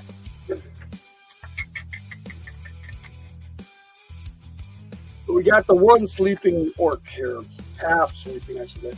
Only an orc would sleep in the dirt, you'd think, when it could sleep on this beautiful throne. Orcs might not have good taste, but there is nothing wrong with their sense of smell. The monster's pig-like nose starts to twitch. The orc abruptly sits up, sensing your presence. Any cubic zirconias? No, sir. No. Frantically, you look around for a place to hide. There is none. You turn and flee, hoping you can make it back to Drog's protection. Why did he? I don't understand why he came in here by himself. I guess because we chose that. At first, you try to move quietly. Maybe the orc will think it only dreamed the smell of a cleric. Soon, a heavy pounding behind you tells you that the evil orc is terrifyingly swift. It is in terrifyingly swift pursuit. Drog! You shout as you reach the ladder. Orc! Breathless, you reach the top and find the fighter with his sword drawn. Immediately, the rest of you. Yeah, there's that. Yeah. Okay. Immediately, the rest of you leap back from the opening, but Drog remains planted there. The orc pops through the trap door. Arg! He screams, surprised, at the sight of a large fighter waiting for it. Okay, we should do this better. Arg! The orc, too, draws its sword, and the battle is joined. You, Kyrell, and Pantel stay out of the way. Tragically, there were no women in the store. No, let's cook Jess. Oh, I think she might have something to say about that, but if she's sleeping, she might just sleep right on through and start with some nice room temperature water and work your way up. Let's see, the orc too draws its sword and the battle is joined. You, Kyrell, and Pantel stay out of the way. Hoping that the furious clang of sword on sword does not reach the ears of any more evil orcs. Finally, there's a thrust and a thwack of Drog's sword, and the orc falls. Do the arg noise again so I can screenshot it. Okay. Arg! Oh, sorry. That's all you get, buddy. Yeah, all you get. Drog wins, says the fighter, putting his sword in its sheath. And I thank you, say. I think you will agree that what I found was worth fighting for. Come, all of you. You lead the other three through the trap door, down the tunnel, and into the treasure room. It is not the treasure we were sent for, you say, but it will certainly do as well. I'm sure it is honorable to take such a treasure from these evil orcs. They could not have acquired it in a worthy way. Dangerous too, Pantel says. Lone Dog, you sure you want to do this? Get out of here. Okay. Your high spirits suddenly collapsed. Man, I'm gonna kill this fly. He was like right in my face. Got it. Thanks. All right, buddy. I'm gonna send it to Tiger for Christmas. Okay. I wonder what you sniffing about. High spirits suddenly collapsed. Pantel had not meant to discourage you by reminding you of the danger. Well, that is what he has done.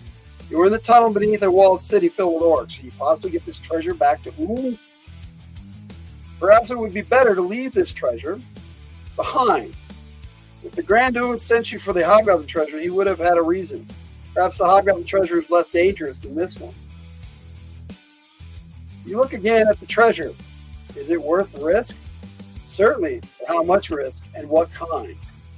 All right, we got a picture of Drog fighting Mr. Orc.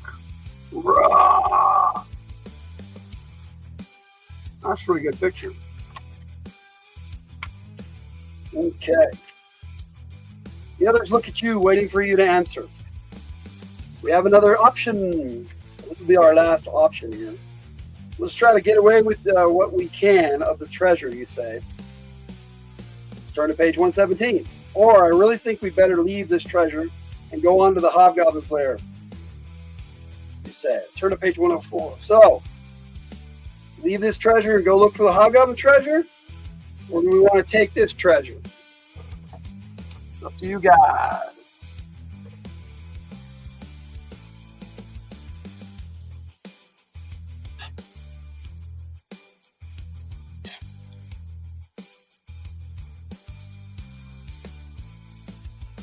Hey, I'm kind of confused by a message my kid just left me. I'll have to get into that later. Drog is a hunk of a muscular man. Get the treasure. Hey, again, fellow gamers. What's up, Purr? Purr's back. Voting to go for the treasure we got right here. Yeah, let's see. Take the treasure. I want to watch the news. Think you pushed out, but you're here. All right, buddy. And I have a mouse problem. And I hope my cat takes care of it. She's usually really good at that. That's the first time that's ever happened here. I have it run right in front of me and on my desk. My cat's usually really fast about getting rid of them. Hopped in just in time to vote. Yep. I like treasure in front of us better than Hobgoblin trouble. That's right. Start the adventure all over again. Go for the Hobgoblin trouble. So I'll take that as 3. But still got Victor, Ray, and Mr. Z who can. Mr. Z voted. Okay. Yep. So we got 3 for take the treasure.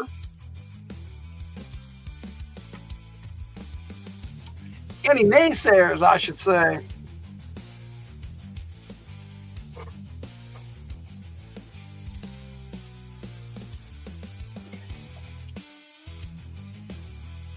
I think I'm going to leave this in here. I forgot how good this was. I usually take everything out for when I do my radio show, but the way I've been setting up my radio shows lately, it's pretty easy. I don't have as many things loaded up as clips.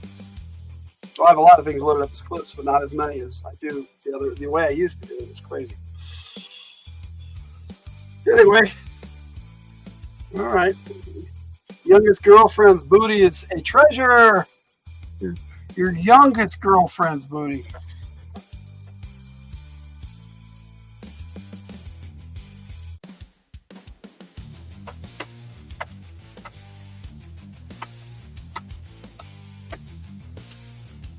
Give it another few minutes, another minute here. Not a few minutes, but another few seconds is what I was going to say. Oh yeah, Victor said take it.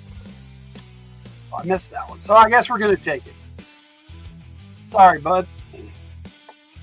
All right, let's see. 117. Cool Bastard Sword shirt, Logan. Yes. Yes, I don't know what's happening with that game, though. But I do have a copy of Bear's original game, and that's the shirt I wear. So, yes. Bastard Sword. Fantasy role-playing bastardized.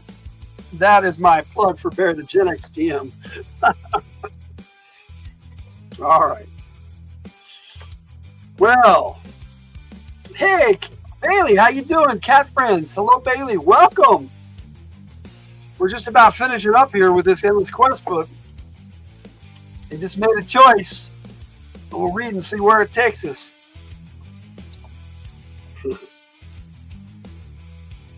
Well, the others look at you eagerly, waiting for you to speak. Let's try to take it. Yahoo! Shouts Mantel, his voice echoing in the small room. He closed the lid of the chest and turned to Drog. How heavy is it, you ask? Drog advances, squats down, and puts one great fist around each of the chest handles. He tries to stand, but cannot. Heavy, he says, shaking his big head.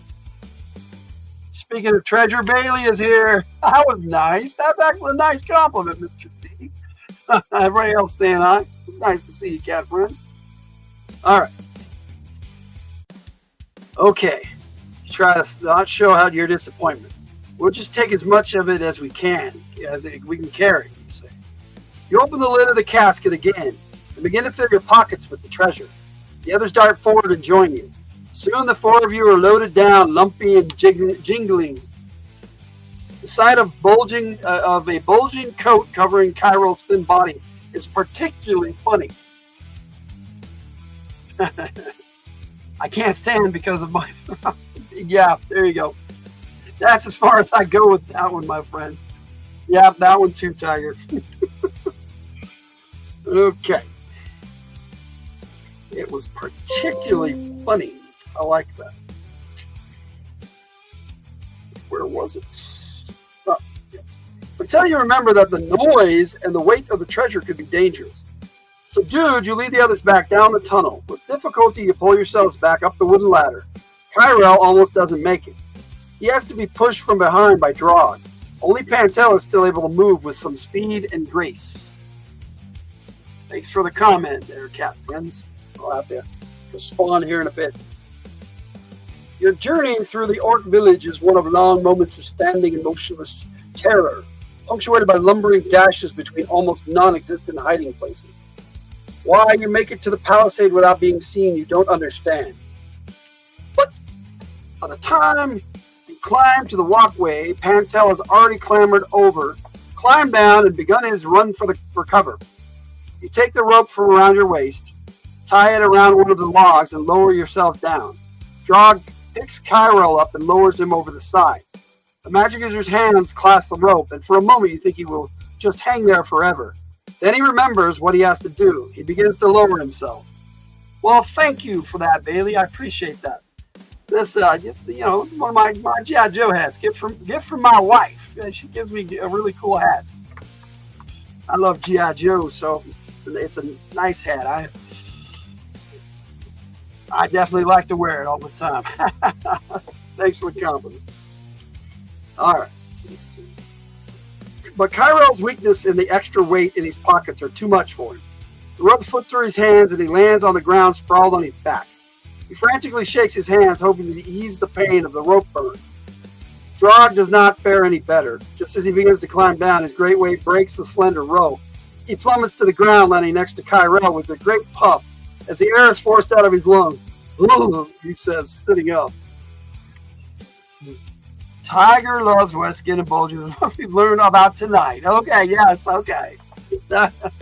Yes, we have, Mr. Z. But I already knew these things.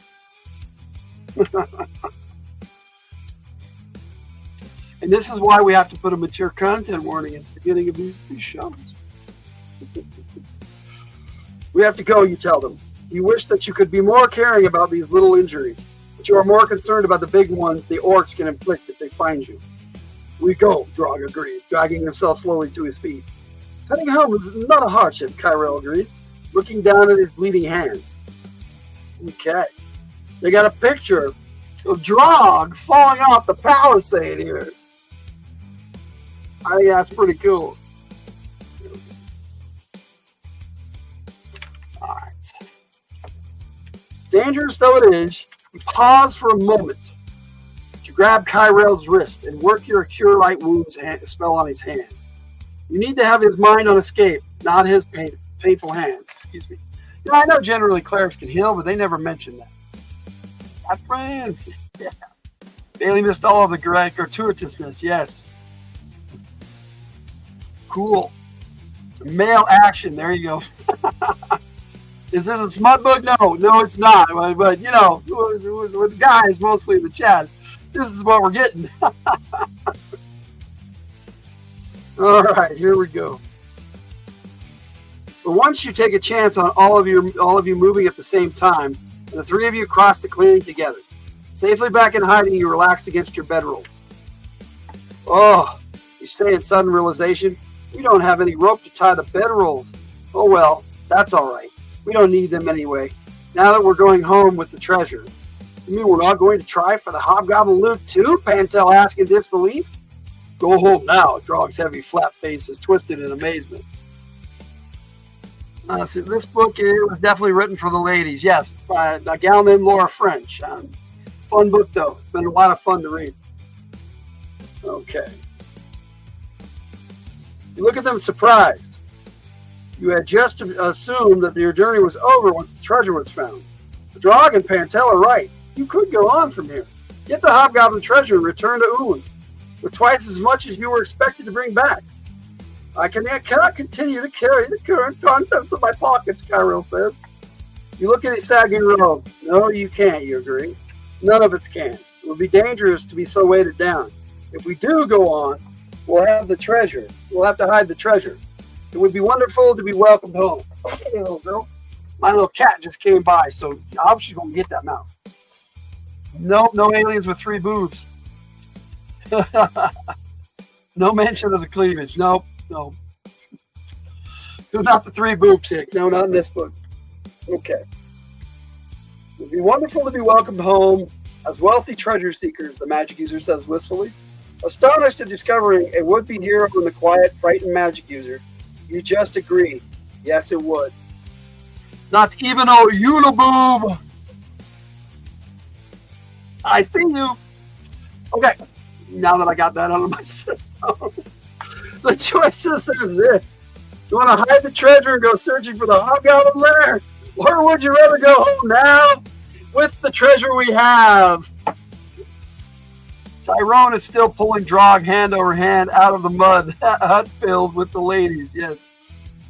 There you go. Tyrone. All right. So do we end it now or do we go and start the book over?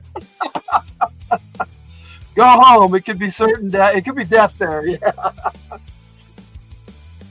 That's one for going on. Going on.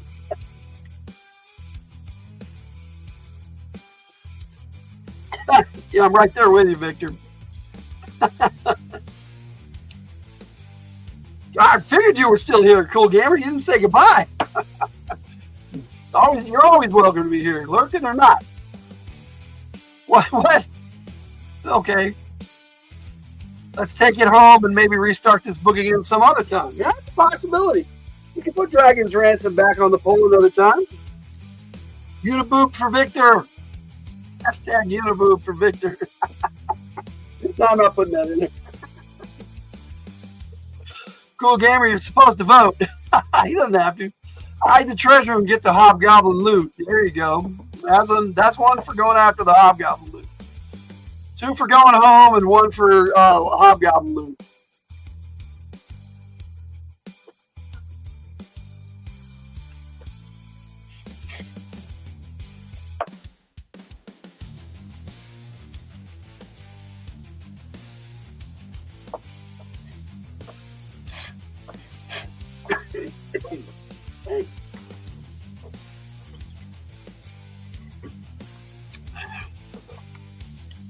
So we got Ray, who hasn't voted yet.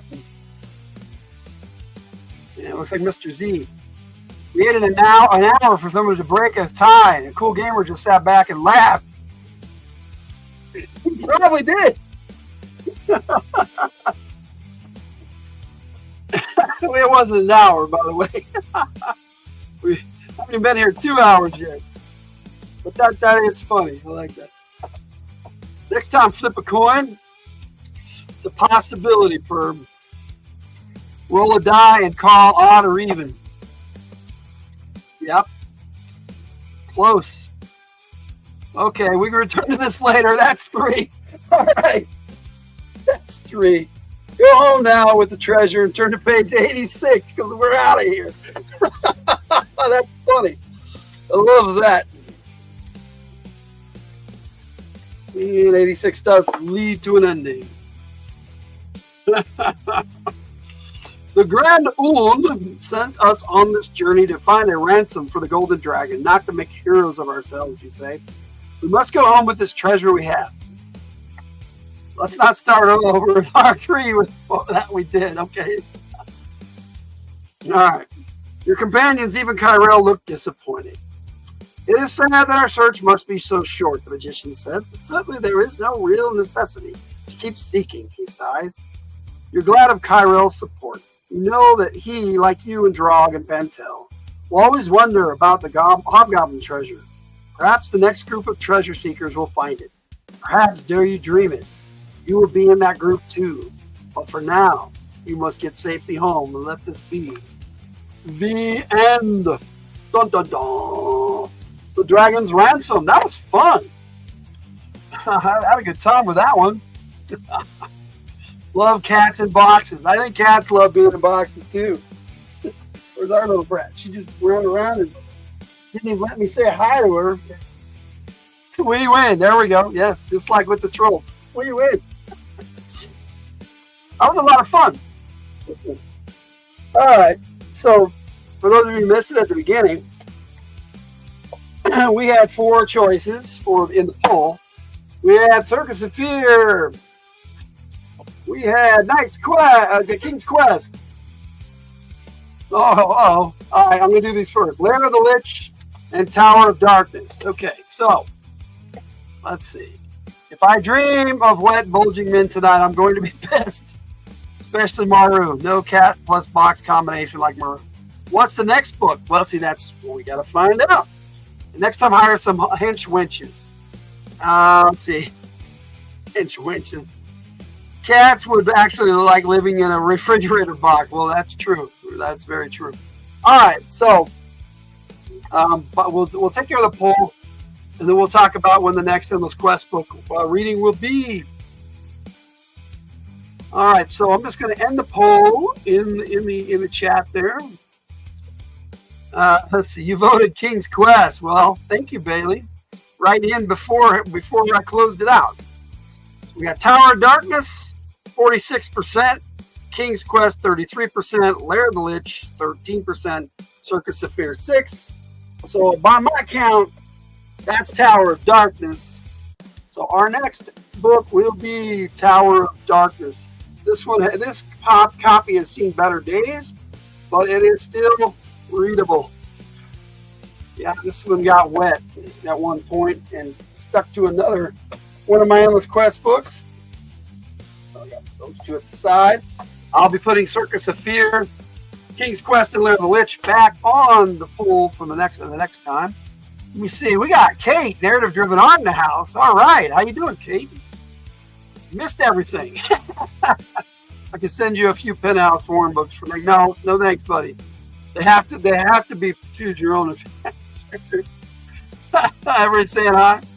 Yep, Kate missed the adventure. And Kate says they're doing okay. All right, awesome. Okay, so what's going on for next time? All right, I'm going to turn this music off, so I'm kind of yelling over it. Dang, you missed the. Okay, I get you. Yeah, we're not going to have another one until January. Another Endless Quest book reading because I have a lot to do, and next month we're not having any games or anything except for Ravenloft. So I'm kind of focusing on that next month, and then I need to focus on finishing up my mag book, another game book, and a novel before the end of the year. I got to get that done, and I haven't had time because I've been doing just about everything else besides what I need to be getting done this year. and I put it off far too long. So I've got to take some time and do that. If that book was like this one, Tiger probably got it wet. That's mean, but well, whatever. It was a book that got me wet. Okay. So yes, I have it tentatively scheduled for my January schedule. I have it tentatively scheduled for the 23rd of January. But, you know, things may change, but that's like the third Thursday. Still on Thursday. Thursday night seems to work really good for this. Drooling over the wet skin. And that does sound wrong. Let's see. That's more like it. Mr. Z, you always make me laugh, buddy. So anyway, that's what's going on. We'll be here tomorrow night for Fridays. Monday night we got MAG going on. It's going to be session 12 of MAG. That should be pretty cool. And then we've got session, I think, 8 of Remember Ben Canton, if I remember right. Is my novel set in Lenharo? Yes, sir, it is. It's a Bad Company novel. It'll be the second one in the series. The first one is called Forging a Company, and that's available on Amazon. You can find a link to it on the Discord in the Shop Logan, on the Shop Logan channel. Your kind of book? Well, I got some really cool books that I've written. I've actually written so many, I just have to edit them and put them out. I could probably put out 10 books a year if I would just edit them. I have so many done, to be perfectly honest. So Tiger and I wrote a series together, and I've been putting like 2 or 3 books into one, depending on how big the novels are, because we were writing novelettes at first, but the novelettes, you know, we haven't found much success with that, and I prefer full novels myself. So that's kind of what we're doing with Lenharo Bad Company Chronicles. That's what the series is called, and the first book is called Forging a Company. The second book, let me look real quick since you brought it up, Mick. I like talking about it, so it's something I haven't looked at in a while. And one of the 3 books in the second book is called Nobility Lost, but I know I went with a different name for the second book. Let me see here. I've got 4 from Haven's Run is what I'm entitling that one, because I actually put 4 books into this one. So that should be pretty cool. So yes, that one's going to be a decent size. So, but yeah, it's like the books, they all continue into each other. So it's like one big story anyway. So it's nice to have it has all these different quests in one book. Now, some of the later ones that I wrote are very large, full-size novels in and of themselves. So there's that. Okay. My phone's shouting at me really quietly. I like it. My new phone is quiet. Let's see. He's laughing. Description of my videos are novelettes. Yeah, there you go. Well, there it is. You guys, I appreciate you being here. Thanks for being in the chat. Thanks for anybody who watches in the replay. I hope you enjoy it. We had a good time. I hope you guys had a great time. I know I did. And on that note, I think I'm just going to say loading out, but I do have something for you. I'm going to play Fun. Yes, sir. I love reading these Endless Quest books.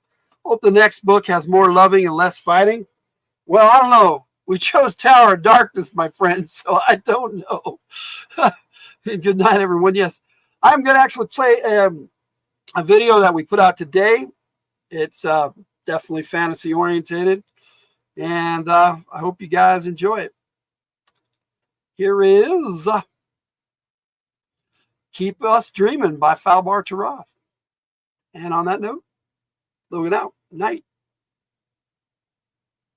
It's all on the horizon, treasures untold. Will this be the adventure so bold? Sing it from the heart, grand tales of old. Behold the jester, amusement abounds. With each movement more laughter sounds. Could it be medieval, imaginings that make one say zounds?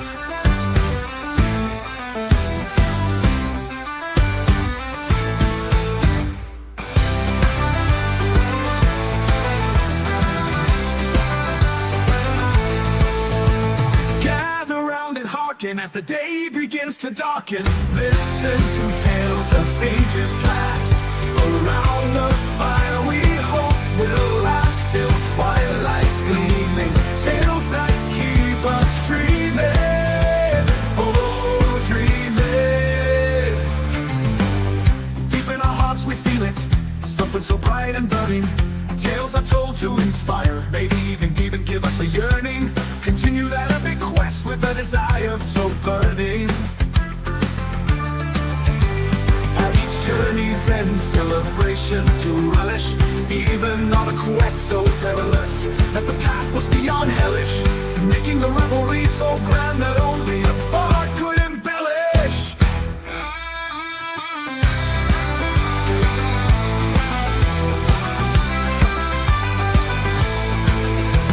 Gather round and hearken as the day begins to darken. Listen to tales of ages past. Around the fire we hope will last till twilight's gleaming. Tales that keep us dreaming, oh dreaming.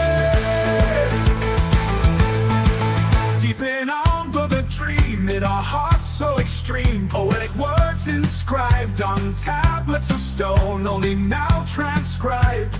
Hope is further kindled in dreams so bundled.